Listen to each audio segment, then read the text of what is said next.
Yeah, about to do this video. Yeah, about to do this video. Just like this. Chilling out here in this almost 100-degree weather. It's all black on. Yeah, that's what it's about. That's what it's about. Man, we're going to start this video. The topic of today's video is going to be constructive criticism is not a shortcut for you doing your research. Constructive criticism is not a shortcut for you doing your research.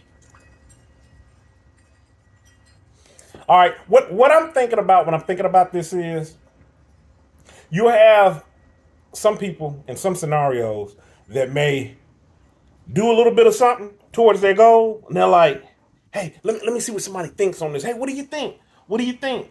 Does this seem okay? Blah, blah, blah. Is this, is this, how's this? Okay. Oh, do what? Okay. And then they'll go back to doing whatever they're doing. And then, what do you think about it now? No. Nah.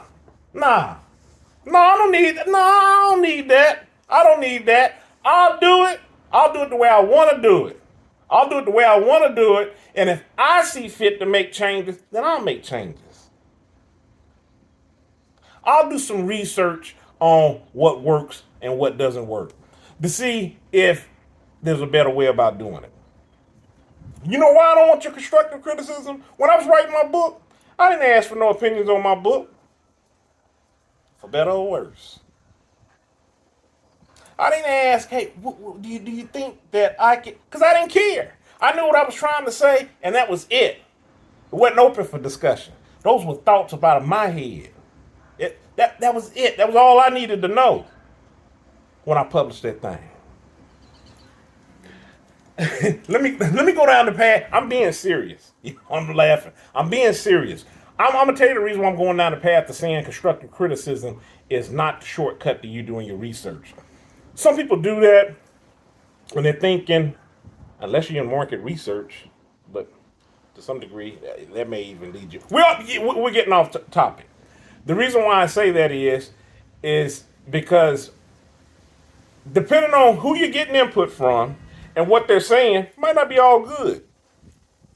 Excuse me. You could wind up finding yourself more frustrated than you doing it on your own. I used this example before. At least I think I have. Let me think about what I'm getting ready to say. Because like I said, and I've said this in another video, I really tone down these examples and use them the most general basic parts to get my point across, because I'm not trying to put anybody on blast. I'm not trying to tear down, because that's not what this channel is about. But I'm thinking about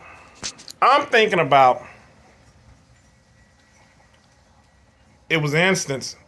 This is really not going to fit the scenario because I wasn't asking for input, but I'm going to roll with it. I just hit my head. I'm going to roll with it. When I was publishing my book, I think I'd already submitted for my copyright and all of this stuff. It was a done deal. And I can't remember on what was happening when I was talking with this person. I think it might have been just an instant. Don't quote me on this, because it was a while ago. It might have just been an instant of just me being happy and me just sharing something. And then this person started coming with this barrage of information. It was just like, and two, I want to say this, and I think you'll get my point on what I'm saying. Since I was at the end, and I was done. I was publishing it. All I had to do was just to release it, but I was just waiting to release it till my book was copyrighted. This person came with all this stuff of asking questions on the book and XYZ, and then they came up with like all these drastic changes. Now, I didn't give any insight into the book. I didn't tell what it was about or anything. But they came with like all this drastic stuff, which it just would have made it a completely different project without even knowing on what it was doing.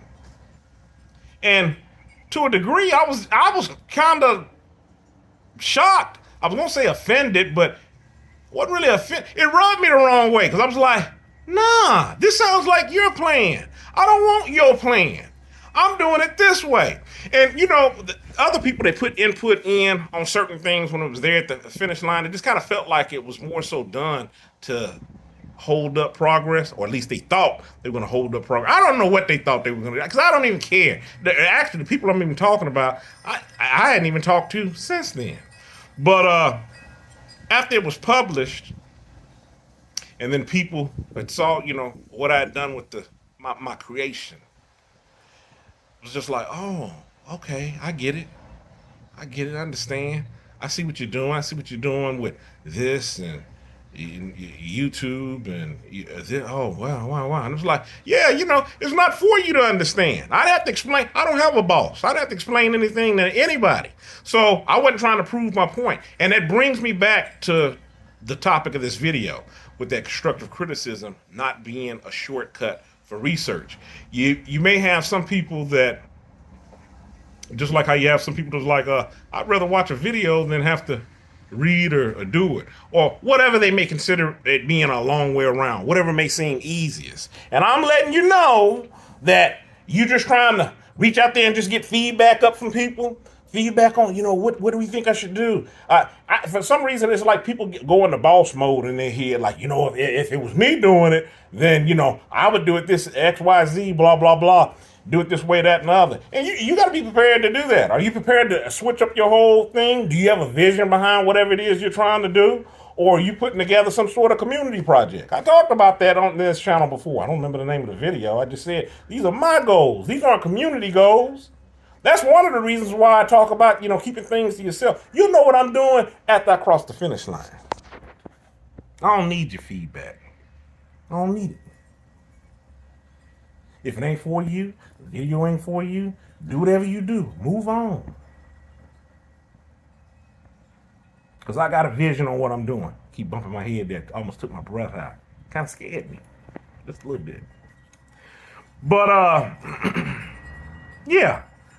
I honestly say, doing all of that research and doing a lot of the hard stuff on my own, it was more rewarding because I got my own answers. I was able to come to my own conclusion and felt like I had full control over everything that I've done. Whether it was either public speaking, to the content that I cover, all of that. That's the reason why I'm not asking for suggestions, because I have a vision for all of this. That's my take on it. You keep your constructive criticism. Now, if you're just walking up and you're giving something, that's even a different thing. Anybody that knows me can tell you, I ain't asked for your opinion on nothing. I ain't asked for your opinion on these videos. I didn't ask for your opinion on the book. You take it or leave it. It's my take on it. Don't shortcut yourself. Don't sell yourself short. The main reason for me making a topic on this, making a video on this, is because some people can lead you astray, have you chasing your tail, if you hadn't already got that from what I was stating. So there you go. Oh, and just as a follow-up, because I know I didn't go into a whole lot of detail when I was talking about the suggestion on my book, the things that this person was making a suggestion on, it was a fly-by-night thing. I'm not chasing fads. I'm trying to do what I'm doing. Now, if you are, then so be it. It's fine. No shortcuts here. No shortcuts on my goal. Unless I deem something shortcut worthy. That's the point of this video. Stay encouraged, avoid being discouraged. I'm Aim. You have a good one.